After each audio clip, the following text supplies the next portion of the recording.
adeeg interbank ee mybank waa adeeg kuu sahlaya in adigoo isticmaalaya abka mybank aad lacag u wareejin karto bangiyada kale ee dalka adigoon u baahnayn inaad timaado bangiga. haddaba si aad lacag ugu wareejiso banki kale fadlan raac tilmaamaha soo socda. guji ama ku dhufo fund transfer, kadib guji ama ku dhufo ereyga what is off, kadib dooro to local banks, kadib waxaad doorataa akoonka aad lacagta ka wareejinayso. select SARS account, geli akoonka macmiilka aad lacagta u wareejinayso beneficiary account number. si aad u hubiso mar labaad, geli akoonka macmiilka aad lacagta u wareejinayso reconfirm beneficiary account number.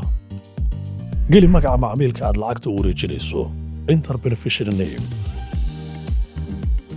kadib dooro magaca bangiga aad lacagta u wareejinayso select bank name, kadib geli magaca laanta ama xarunta aad lacagta u wareejinayso enter branch name.